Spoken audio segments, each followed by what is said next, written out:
I'd like to welcome you to another Todd Talk, where we take teaching theory and turn it into teaching practice. In keeping with our theme of teaching in a virtual setting, we are at a point in the school year where uh, some are teaching virtually, some are teaching in a hybrid form, some are teaching face to face. But in a lot of cases, teachers are having to figure out ways to use good teaching methods in a virtual setting. And so what I'm going to be talking about today is how to differentiate in a virtual setting. So the first thing I need to do is define what differentiation is, because there's a lot of theories about differentiation, a lot of ideas, but I want to frame it in what it looks like in gifted. So differentiation is just different kids have different learning needs and different learning styles. Because of these differences, we can't teach them all the same way. The traditional method of teaching everyone in the class the exact same way and hoping those who are behind catch up and those who are ahead will slow down is not the best practice for trying to educate children. So what we have to do is we have to identify times that we can differentiate, either to challenge students on one end of the spectrum or differentiate at the other end of the spectrum by scaffolding and getting kids to where they need to be.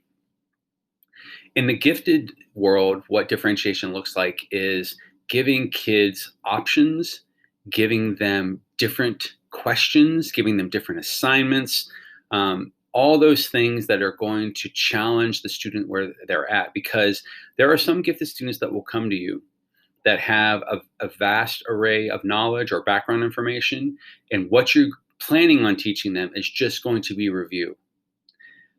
And no one likes to sit through review of things that they already know. So are there things you can be doing differently that are going to allow that student to be challenged, maybe on the same topic, but at a deeper level? So that's what differentiation looks like in gifted. And so what we have to figure out are, in a virtual setting, how can we offer some of these differentiation opportunities? So I'm going to talk about 5 different strategies that you might use when trying to differentiate in a virtual setting. So the first strategy I'm going to talk about and how you can differentiate in a virtual classroom setting is differentiating the bell ringers. So a bell ringer is a question that you give to students at the beginning of the day or the beginning of class, and it usually does one of 3 things.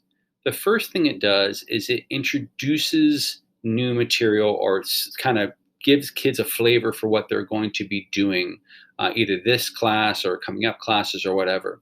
So if you're introducing a brand new concept, you might ask them a question to just kind of as like a pre-assessment to see what they know about it, or to get them excited about it. So it would be used to generate interest and kind of show students where you're going to be taking this lesson.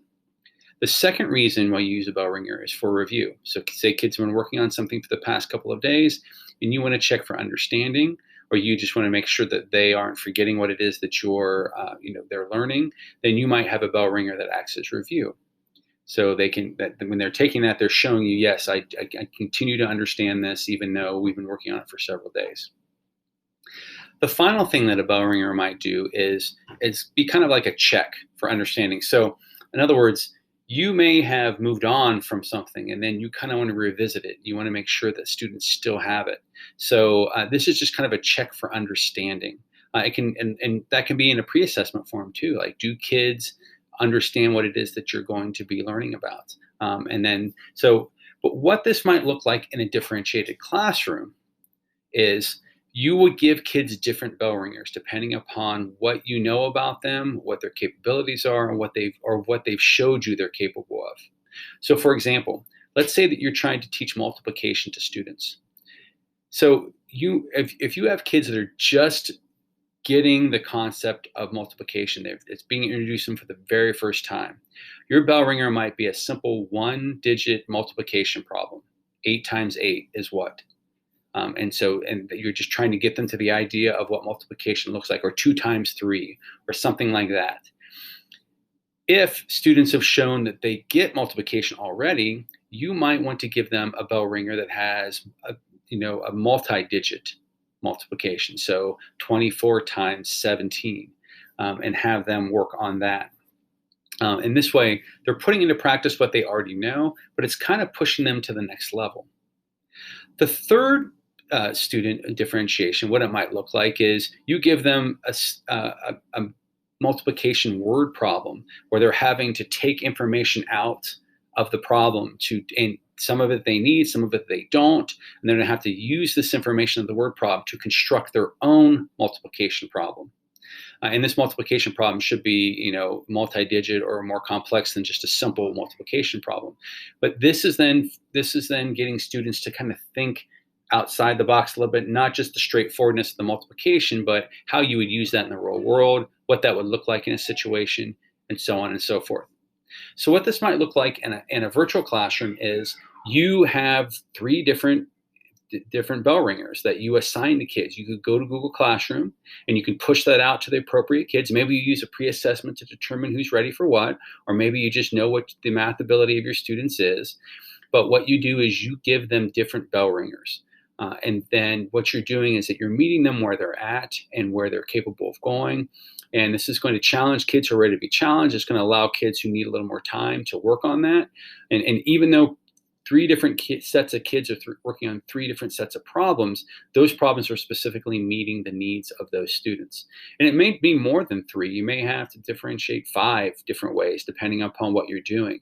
So if you're having students, you're trying to get an understanding of their comprehension, you might want to give a kid who's maybe at the lower end of the spectrum when it comes to differentiation, you might want to give them a real simple passage. A second student, you might give like a at grade level passage that they can read. And then for the higher ability student, you might give them above grade level. It doesn't mean that the piece is longer necessarily. It just means that the level of the reading is at a higher level or at that level or a lower level, so that the level of what they're doing is differentiated. So that is the first way that you can differentiate in a virtual classroom, is by having Bellringers that are different according to different abilities of your students. Strategy you might consider in a virtual setting is how you're going to assess for mastery and what that's going to look like. In a traditional classroom, what typically happens is students are given one assessment. Everyone in the class is given the exact same assessment, and they do that assessment, and then that's evaluated, and it determines whether they have mastered what it is that you've wanted them to master. But what if you gave them some choice in the assessment that they were doing? What if you gave them options? And in a virtual setting, you would give them options that would allow them to use their technology that they're using. So you can see right here, this is a reading response choice board. So basically, at the very middle on Google Classroom, this teacher has placed a story that they want the students to read. So the students are going to read these. And then they are given 3 different activities that show that they have read this, that they comprehended this, that they understand it, that they understand it on a higher level. But it's giving them choices. So you see there are various technological choices. They could create a Powtoon, which is a program that allows them to create like a cartoon. And so it could be told from another character's point of view. And they could create a Google form that has 3 really important questions that they wonder about the story. So this is kind of allowing them to be inquisitive and to think about, creative ways of asking questions about this particular story. It could be that you have them create a 2-minute book trailer that gives you a basic understanding of the story and that shows you that they've comprehended it. So what you can see here is that there's various different types of assessment, and each of them may assess something differently. What I mean by that is one may assess just at a basic level, one may show deeper understanding, such as the questioning one. Some may just be very straightforward. So this is something that you could definitely put in your virtual classroom and give those students choices. This could be done for any subject area, but in a virtual classroom especially, you're going to have a lot of technological choices. So you'll want to be familiar with programs that students can use, and be open-minded to the fact that students might bring in technology that you're not familiar with. So they may say, oh, I don't see Flipgrid on here. I would really like to do a Flipgrid video that shows this or whatever. And so being open to that and being willing to learn some new technologies is going to be really crucial when you're differentiating in a virtual classroom. A third way that you can differentiate in a virtual classroom is the expectations that you have of students.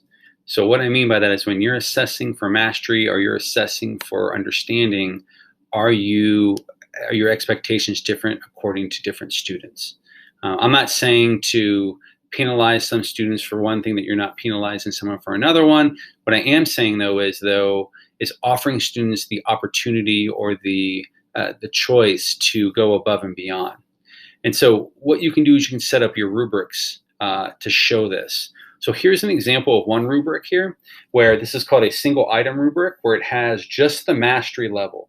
So it tells students this is what you need to do the bare requirements of this particular assignment or whatever. And if you do these things, then you have successfully showed mastery.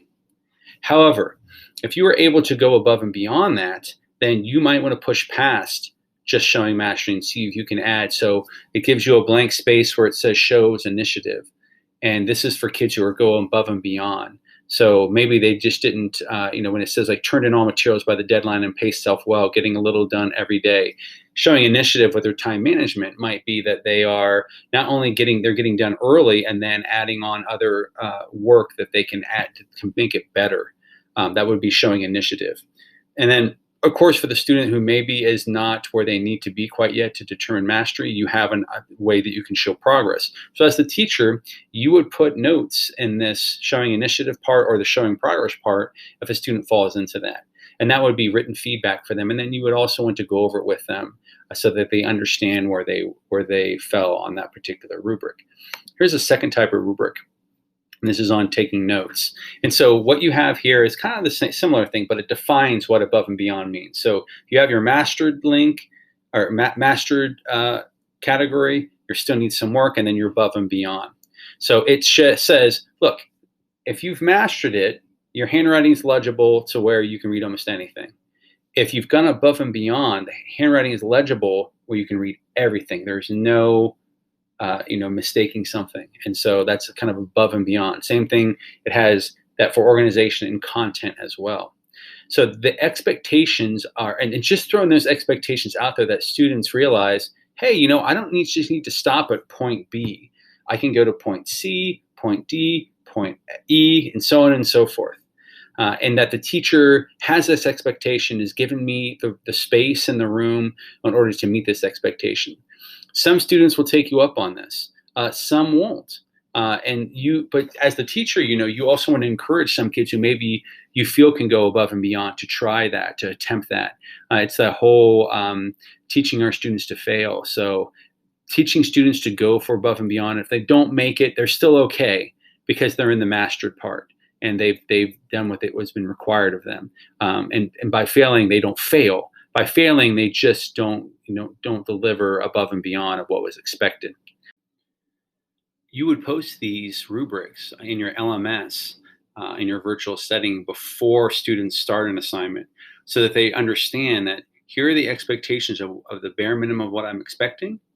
If you're going to go above and beyond that, this is what this might look like, or you can use the mastery as a kind of a jumping off point for how you can take that further. And so these need to be placed, like I said, on your learning management system before students start the assignment, so they're well aware of the expectations. And they're well aware of the expectation that you are expecting some students to go above and beyond, that students that can handle it are able to do that. The fourth differentiation strategy I want to talk about is the idea of questioning. And in a virtual setting, this can be tricky because you're not having as much face-to-face interaction with students. You are not having necessarily the day-to-day conversations because you might see them one day but not another. But know that there are ways to alter the questioning that you're doing. Whether it's in your day-to-day practices, whether it's in a Bellringer, whether it's in an assessment, whether it's in anything that you do, you can change the question according to the student. So let me give you an example of what this might look like. Here are 3 questions that you might ask students. These could be questions that you ask them on an assessment. It could be you ask them to write in an online journal, like using a Google Doc. It could be that you're asking them to put together a Google slide that answers these questions. however you're choosing to do this, the questions are different, but they're actually asking kind of the same information. It's just the level of thinking that students are using. So, for example, what are 5 reasons the colonists were able to defeat the British in the American Revolution? This is a comprehension application question where students either read about it in the book or heard you talk about it in a lecture or talked about it with classmates and what they saw. And they're just restating what it is that they heard. They're not putting any spin on it. They're not putting any really of their own thinking into that. They're just restating information that they heard. The second question is choose the 3 most important reasons why you think the colonists were able to be successful in the American Revolution and justify your decisions. So now students are having to analyze and justify or evaluate. So in this case, there are many reasons why the colonists were able to win, but students must weigh these against one another and compare and contrast them, and then make a decision based upon their own thinking and the information that they have of which had the biggest impact, which were the most important. And then they'd have to explain justify what the decision that they made. They'd have to say, I chose this because of this or whatever, this really had this.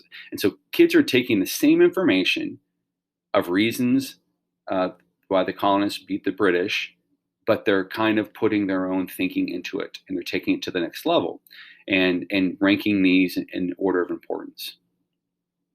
The third question is what might have happened differently that caused the British to win the American Revolution, and how might things be different as a result? This is that what if question. So now we're getting into the creating. So what students have to do here is they still are going to have to think about reasons the colonists were able to defeat the British, and then either take those reasons away or alter them or give a situation where they were not as successful as they really were. So they're going to have to take that information and kind of create an alternate reality and what might have happened and how might things be different as a result. Again, they're taking the same information of how were the colonists able to defeat the British, but now they're getting to create what that might look like had things gone differently. So 3 questions, all pretty much asking the same content, but the level of thinking is very different. And this is the big difference in differentiating your questions. It's not about making your questions more difficult. We often use the word rigor to describe, challenging students. Rigor is not about making it more complex and more difficult. It's about changing the thinking that the students are doing or giving students another way to think about this. And so that's what these questions do. There are various levels of thinking. So if you have a student who, just is getting the basics, you might want to give them the first question. If you have a student that's really grasping it really well and can think about a what if situation, you might want to give them that third question. And how you roll this out is completely up to you. You could give them all 3 of these questions and ask them to choose. So you're giving the students the opportunity to differentiate themselves. So a kid may say, well, that question really appeals to me. I want to do that type of thinking. When another student might be just very, very straightforward and say, I just want to take that first question and answer that one. Or you could assign these questions. As the teacher, you could say, you 7 students, you're going to do the first one. 5 students, you're going to do the second one, and so on and so forth. And you may not announce that kids are doing different questions. You just give it to them based upon, what you've seen in the classroom and what they're able to handle. A 5th differentiation strategy would be the use of project-based learning. Project-based learning lends itself to a virtual setting. You just have to break it down, and you have to determine what is it that you, the teacher, still needs to be responsible for either teaching the student or pointing them in the right direction, and then what can they do independently on their own. And then what you do is then you have to decide how you're going to place it in your LMS system. So here's an LMS system that a lot of people use, which is Google Classroom. So for this particular project, building your own fort, what I had to do is I had to break it down into parts so that students can see the progression of how to work on the project. So I had an introduction to the building of their fort. And so if you went on that, then there was a video of me explaining what the project was. There was a syllabus so that students were clear on what the expectations were, and included with that was a rubric. Then I gave them the opportunity to kind of explore different types of forts using YouTube videos. So I linked these videos. I also encouraged them to find examples of their own. Then what the learning objectives of this is to learn what perimeter and area are. So I want to be able to check that. So I have a video on how perimeter works, and then students will have a assignment to determine that they have shown what perimeter looks, that they know what perimeter looks like and how it works. Similarly with area, I have a video here that has an explanation of what area is, and then an assignment for them to show mastery. Then they do have to do a design. So I have these hints for how to do a design. And then at the end, again, I have the rubric for building the fort, so students know what the expectation is. But I had to break this down and on my LMS system and figure out how to deliver these in a virtual setting. So in a lot of cases, I did videos or I linked to documents. But what I was doing is using the LMS system that I had in order to roll this out and let students have access to it. And so they can see the big picture then.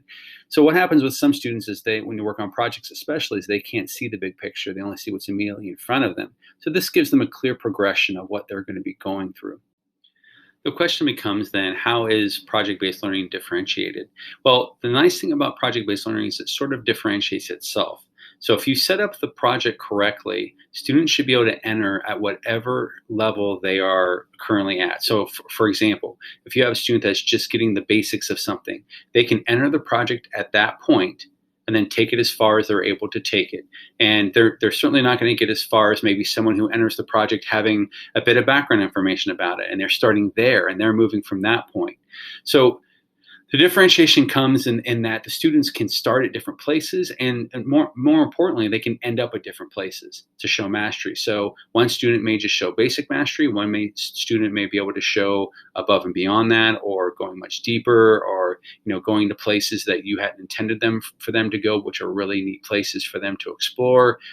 So that's how project-based learning lends itself to differentiation, and how you can set it up on your learning management system so that students can do projects in a virtual learning environment. So there are 5 strategies for what differentiation can look like in a virtual learning environment. I also want to stress that even though I made this specific to a virtual learning environment, these are strategies that can be used in the regular ed classroom as well. They just have to be altered to a face-to-face setting, or you working with students one-on-one, or so on and so forth. So these are just good strategies that can be used for differentiation, period, not just in a virtual setting. With that being said, I want to make sure I also talk about 3 things you should not do to differentiate that I've seen in the past from certain people.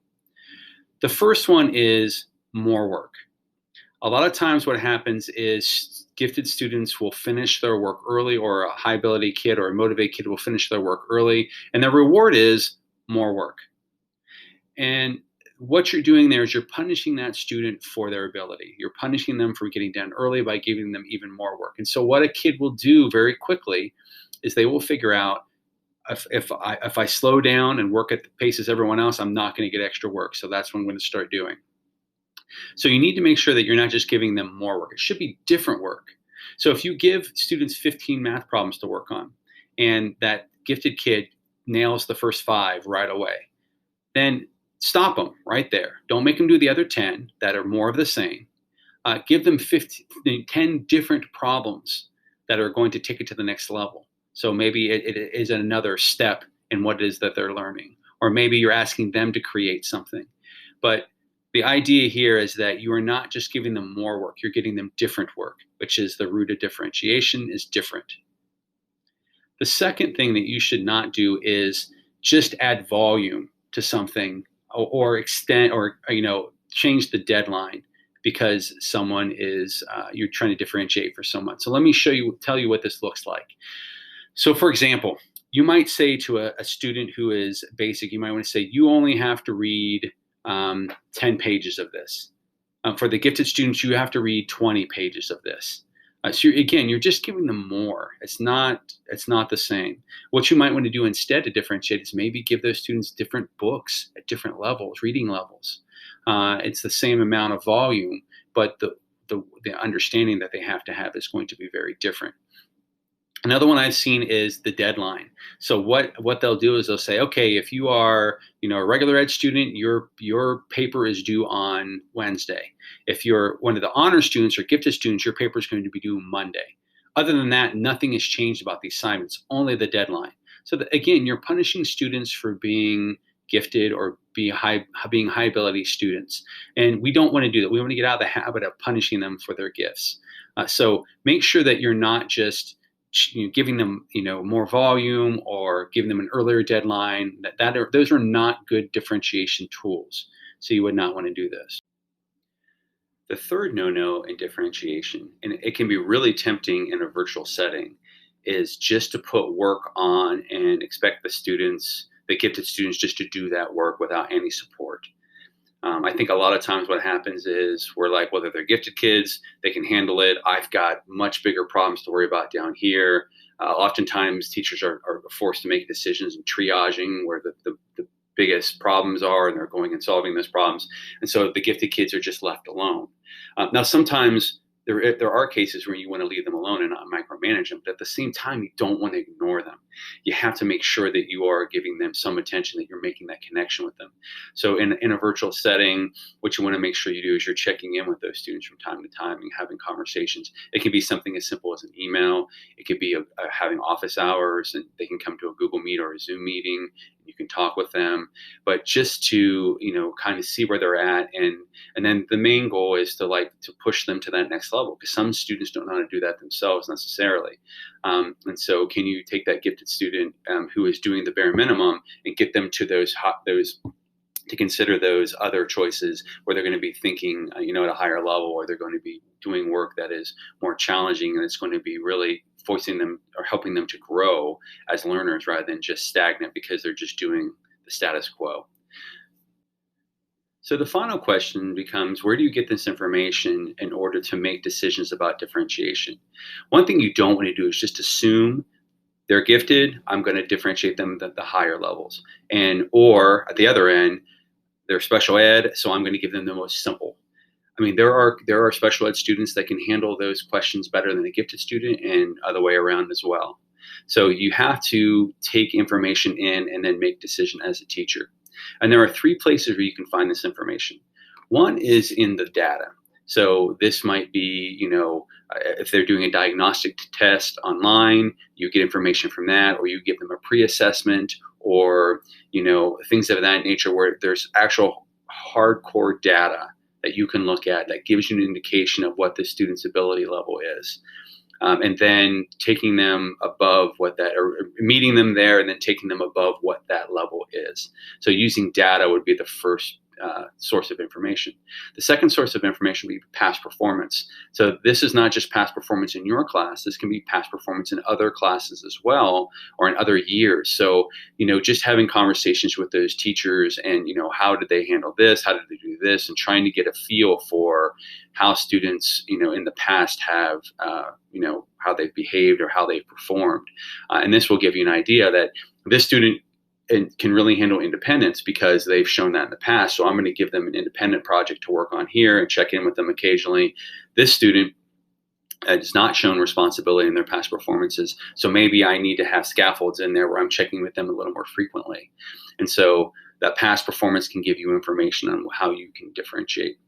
The final one, probably the most important one, is the conversations that you have with kids. And this is why in a virtual setting, it is so important to make connections with your kids, whether it be, just a little conversation here or, having face-to-face, as much as possible, face-to-face interactions with your students in the virtual setting so that you can ask questions and get a feel for their understanding of something through their responses. Because kids can fake it on an assessment if it's a written assessment or something of that nature. But when you're talking to them, you're going to get a really good picture of what they're capable of. And so finding a place and making time to have those conversations is really important in any classroom, but especially in a virtual classroom where you can be shut off from them because you are, talking between a computer screen rather than getting to sit down and have that one-on-one conversation face to face. So as teachers, we need to make sure that we're making those connections with our students, and then using that information that we get to decide how we're going to differentiate with our students.